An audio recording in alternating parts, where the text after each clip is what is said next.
All right, we'll go ahead and get started. I'll start off by going through the players of the game. I've been inconsistent on that, and I apologize. We only have players of the game after games that we've won. Offensively, we had a couple of guys stand out. What we've ended up deciding on as a staff as our offensive player of the game was freshman wide receiver Larry McDuffie. Had 3 catches for 61 yards, 1 for a touchdown, almost had 2. They called it 1, and they overruled it, said his knee was down at the 1-yard line, but he's getting better every week. Defensively, the defensive player of the game was DJ Hayden. Had 4 tackles, a pass breakup, 2 interceptions, 1. He returned 97 yards for a touchdown. He was also the Conference USA Defensive Player of the Week. On special teams, we had co-players of the week. One was Richie Leone.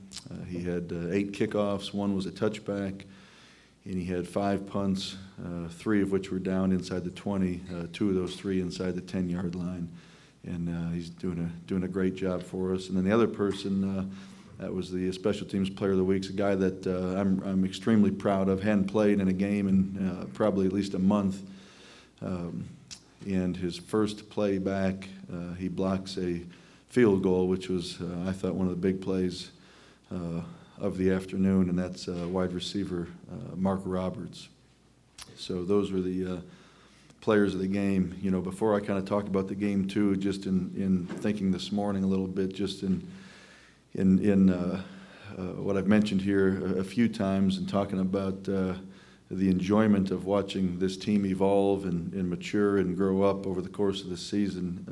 You know, and I don't want to make it a habit necessarily of getting up here and singling out guys, but Adrienne Mcdonald's a young man. He's a true freshman that a year ago he was playing quarterback for his high school team in Oklahoma and running the option for him.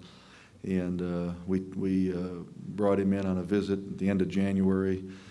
Obviously signed with us, and he's a true freshman. Came in knowing he was going to play on the defensive side of the ball. Has been doing a great job on the scout team. Every Thursday we have what we call a Cougar Bowl, where all the guys that don't travel and don't play scrimmage for about 20 minutes, and he's been doing a great job in the scrimmages. We made the decision about a month ago to pull the red shirt off of him and play him and kind of ease his way on some special teams. And this past game, you know, again, I told the team this. A month ago he's on the scout team. A year ago he's playing quarterback, and Saturday afternoon he played 80 snaps, had 8 tackles and an interception. So, you know, that's what's, among other things, that's what's fun about college football, seeing young men come in and learn and grow and continue to be successful. So when you look back at the game Saturday, just briefly, what we talked about as much as anything last week going into UTEP was to start fast. And I think it was obvious we did that. We go in at halftime 35-7. And what we talked about at halftime was coming out in the third quarter and starting fast again and setting the tone for the rest of the afternoon. And we did that. We came out, we scored the quick 10 points, and then I was not pleased with the remainder of the game after that. I thought, and I said this after the game, I thought some complacency and satisfaction set in on the sidelines. You know, our medical staff made the decision after the first series of the second half. Charles Sims suffered a minor leg injury, and they made the decision that he needed to come out of the game. And as I look back on what transpired in the second half of the game, I'm not so sure that didn't play a part in it as well, to be honest with you. You know, I don't know that maybe some of our players thought Coach Levine took Charles Sims out of the game because the game is out of hand, or possibly, as some people might say, over. And it certainly wasn't, and that certainly was not the case. So I don't know if that had anything to do with the letdown in the last part of the game as well. But you know, besides talking about starting fast, the other thing we had talked about is turnovers. And I was proud of our defense. We didn't play perfect on defense. We didn't play perfect on offense, and we certainly didn't play perfect in the kicking game. but we made plays when we had to, and I was proud of our defense for creating 6 turnovers. You know, again, when you look at winning and losing football games, and probably the #1 correlation, it is how many times you turn it over and how many turnovers you create. So we created 6, and we gave them 2. And again, unfortunately, I'm using the phrase "gave them." We had a miscue again in our punt return game, up 14-0. And then in the second half, we're driving the ball. We get 4th and 1. We go for it. Ryan Jackson goes for 9 yards. We're moving the chains. I felt like we had momentum, and then we get a high snap that goes over David Pylan's head, and we make a bad play worse by not jumping on the football and give them a second turnover. So, but again, I was proud of our defense for creating those turnovers. I was proud of our field goal block team for keeping them off the scoreboard on the first drive of the game. So we did what we had to do to win the game in those respects, turnovers and starting fast. You know, we're looking forward to a great challenge here in a couple days, going out to East Carolina. They're a talented football team. They're 5-4 overall. They're 4-1 in the conference. I think they're second place on that side in their division. And, you know, Coach McNeil's been there a couple years now. Again, as I've said before, some names on their depth chart that are very recognizable. I think offensively they're going to be similar to us. They got a little bit more probably run game with 2 tight end sets than they've done in the past. They've got, bless you, they've got some talented running backs. And, you know, Shane Carden's a young man at quarterback I'm very familiar with. He's from here in Houston, Episcopal High School. We recruited him here, and is doing a great job. He's a young kid for them, and he's getting better every week. He's taking care of the football. He's got a great arm, very accurate, and knows what they want to do offensively. Defensively, what you see, they base out of a 3-4, and they're very, very athletic. And they've posed problems to a lot of teams they've faced so far. So, you know, they're going to make you earn, like I said, against going in the North Texas game, they're going to make you earn every yard you get. So it's going to be a big challenge. And, again, I'm using the phrase broken record, but not to sound like that again, but it's more about what we do every week, and it'll be no different this week. You know, we've played 2 games so far this season. And I'm going to say 2 things that are hard to believe, in my opinion. We've played 2 games so far this season outside the city of Houston. And that's the first thing that's hard to believe, since November is coming up here in a couple days. In those 2 games outside the city of Houston, and we've already started talking about this as a team, in those 2 games outside the city of Houston, we've turned the ball over 15 times. And that is embarrassing.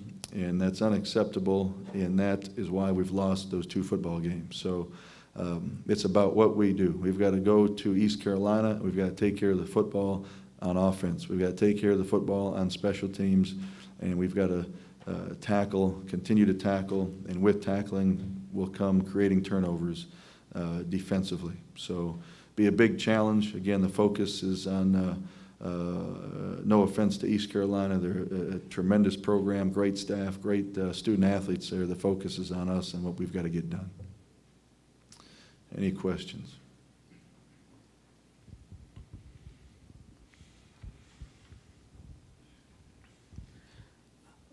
Tony, just looking ahead, last month of the season, important month. I know you take it game by game, but obviously, you know, you kind of set out the goals each week for you guys. Everything's still there, but can you just talk about the difficulty of this month and kind of what, starting this weekend, you guys have to go up against with two road games, and then obviously Tulsa coming to town? Well, it's you know, our primary focus, and I use the word primary, which means probably 99.9% in this case, is on East Carolina. You know, the one thing I did mention to the team, which I've heard for a long time, is people remember what you do in November, and not necessarily at the end of the season what you did in September. So we've got to finish strong. I think we're confident right now.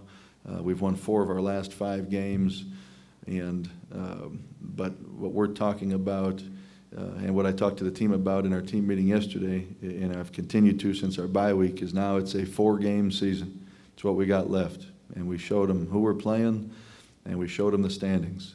And like you mentioned, all our goals are still out there. So you know, we're not talking about traveling this month, the weather changing. We're talking about East Carolina and more importantly, Houston, and what we've got to do to be successful Saturday on the road. And on your comment about the turnovers, how should I put it? I know it's been weird. It's been weird 2 games. Don't want to have that many turnovers and compared to what you've had at home. Can you put your finger on it? Whether it's playing on the road, playing in certain environments, is it things like that, or is it just kind of the luck of the draw or the bad luck of the draw? Right, not the luck of the draw. Yeah, no, we did it, and again, I mentioned this last week, and against SMU, we turned it over almost every way you can. We muffed a punt. We kicked a punt, we fumbled a kickoff return, and we had 3 quarterbacks throw 2 interceptions apiece. The other time we went out, we played a top 25 team in UCLA.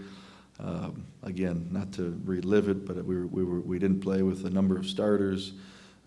We had some injuries in the first quarter. We became one-dimensional. We had to throw it.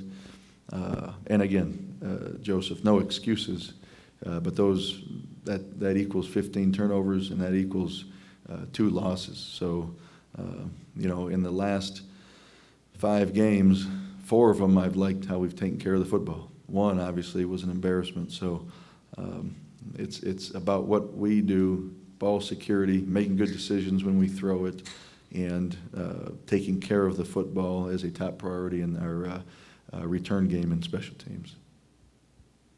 Coach, DJ Hayden's shown a lot of improvement, breaking out a little bit. Can you kind of talk about what he's done to get to this point, and maybe what other offenses do in terms of not throwing us away? Well, it's a couple things. I've said this now the last couple of weeks about DJ Hayden, and it's hard to believe, but he's getting better every week, and he's raised his game to a whole nother level. But he continues to improve, and again on a number of the little things that maybe people don't see with the naked eye. But again, this is only his 2nd year in our program, being a junior college transfer. So I think it speaks volumes of the type of person he is, that his 125 teammates voted him captain and made did that vote with him only being here 12 months. So he's done a great job off the field, and again, he's got 2 interceptions for touchdowns our last 2 games. He played one of the best receivers in the country for Louisiana Tech, Quentin Patton, limited him to 4 catches for 36 yards. So, when you talk about quarterbacks not necessarily challenging him, a lot of times, and I don't want to speak for other teams or their offensive philosophies, but while they may not challenge him, the receiver may not be open either. So they've got to go to their next read in those cases. So he's doing a great job. And when you talk about Mark Roberts blocking the field goal to prevent the game from going to 3-0 UTEP, you look at the interception that DJ Hayden had down at the goal line when it's a 21-7 game. It's 3rd down in the tight red zone, and instead of them scoring a touchdown and making it a 21-14 game with 1 play, it becomes 28-7. And again, that was as big a play as it was in the game Saturday. Coach, can you talk a little bit about the progression of the offense, I guess specifically David Pyland, and how you've seen him grow throughout this season? David Pyland is getting better every week. Our offense continues to grow. I think our offensive staff has done a great job in being creative with misdirection, with play action, thinking outside the box, things I've talked about for some time. Just in how we want to approach things on all 3 phases. I think Travis Bush has done a nice job mixing up the play calling and keeping defenses off balance. Some weeks, like against UAB, we wanted to set formation into the boundary, meaning more receivers into the short side of the field than to the field to try to confuse them and how they would line up to us. And we took advantage of that. There's been games like North Texas where we had a couple of new runs put in specifically for what they did. Charles Sims' first touchdown against UTEP, the first play of the 2nd series, was the same run we put in for North Texas, but it was out of a different formation, and it had Charles taking the ball from the opposite side that he did against Northwestern. So they're being creative. It's simple for our players, and again, you look up on the scoreboard, and all of a sudden we got 35, 40 points. And again, our defense has scored a couple times as well. But I like the rhythm we're getting into right now. With Charles Sims healthy, I think teams are unable to focus solely on him, because you're having Larry McDuffie stand up, you're having step up rather, you're having Daniel Spencer step up, you're having Deontay Greenberry step up, Ronnie Williams step up, Shane Ross. So receivers are kind of taking their turn a little bit at having productive games and making plays as well. So it's evolving, but it's from my perspective, it's improving week in and week out.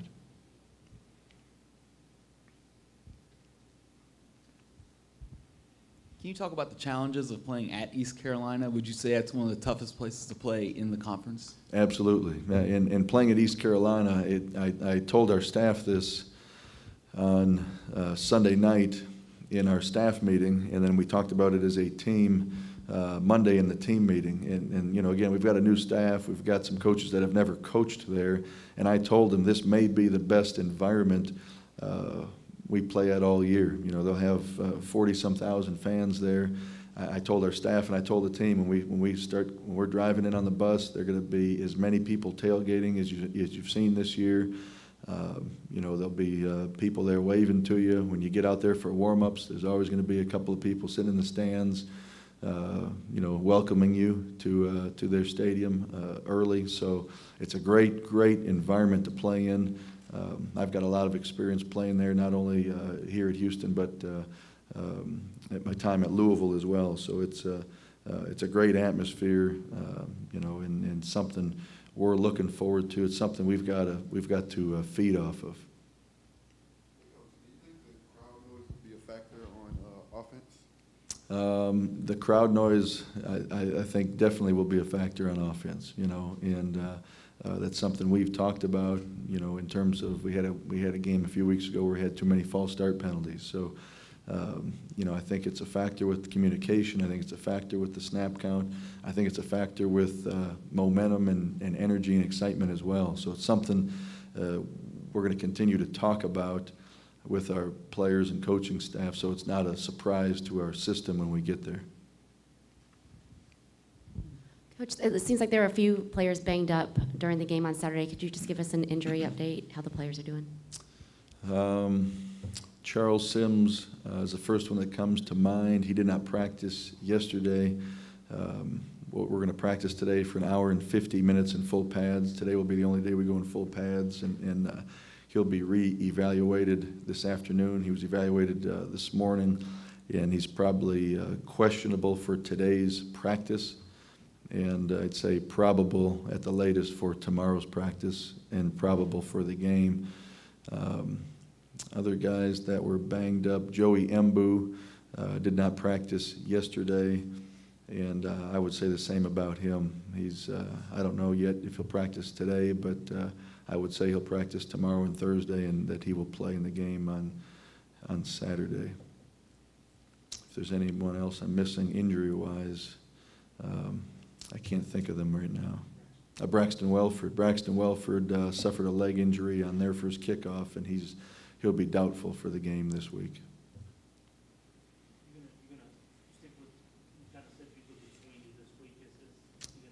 Yeah, Isaiah Sweeney, I'm sorry, that's a good point there, injury-wise. Isaiah Sweeney practiced yesterday. We'll know more on him today. Yesterday we practiced for 45 minutes in helmets only. And we'll know more on him today. Again, today will be an hour and 50 minutes in pads.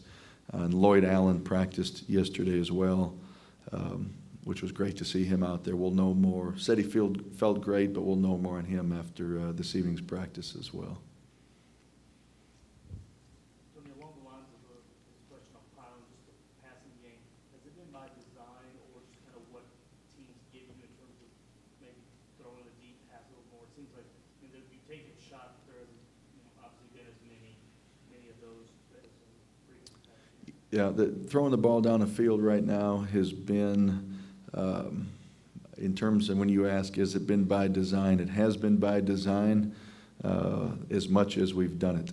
So, you know, we're going to play to our perceived strengths every week. And you'll always know how, or at least get a good feel as a coach for what you're good at and what you need improvement on when you go through a week of practice. You know, we've run the ball probably more this year with Charles Sims than we have with one running back in a long time here. And, you know, we're throwing more quick game. We're throwing more, if we throw it down the field, it's been more digs. You know, we hit Larry McDuffie on the skinny post down to the 1 yard line. But throwing what you'd call a fade and a true post, we haven't been as successful at this season. So, you know, it's a little bit of a question as a coach. Do you need to throw it more to help your success rate, or do you need to go to something else? And you know, we've right now, while we'd like to take more shots down the field, you know, that's probably not one of our strengths offensively for us. So we've stayed away from that a little bit at this point, and it's for a number of reasons. You know, I think when you talk about David throwing fades and posts to Deontay Greenberry and Larry McDuffie and Xavier Maxwell, you're talking about a sophomore throwing to two true freshmen and a junior college transfer. It's not, you know, it's not a sixth-year senior throwing to a fifth-year senior in Patrick Edwards. So the timing, when you talk about timing in the passing game, people think of a slant, a three-step slant. People think of an 18-yard comeback. Well, there's extremely critical timing in throwing the deep ball successfully, and you saw that here last year. So it's something we continue to work on. We work on it every day. It will improve, and we'll definitely get to the point where we take more shots downfield.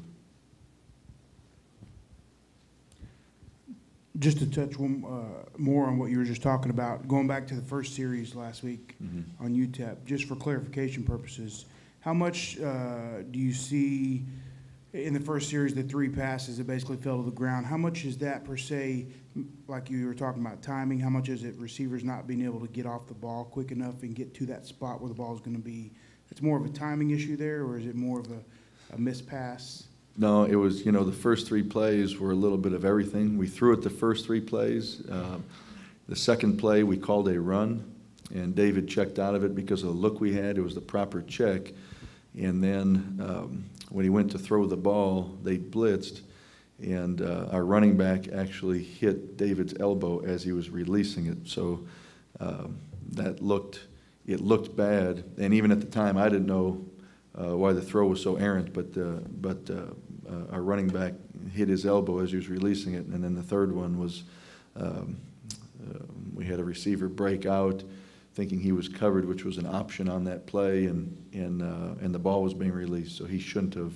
The receiver should have stayed stationary. You know, so it's again we started off rough on that first drive, 0 for 3 straight incomplete passes, and you know, as you say, they fell to the ground. Thankfully, they fell to the ground, a couple of them. You know, so we got settled down a little bit. Obviously, we came back, and the first play we scored on the next series, but.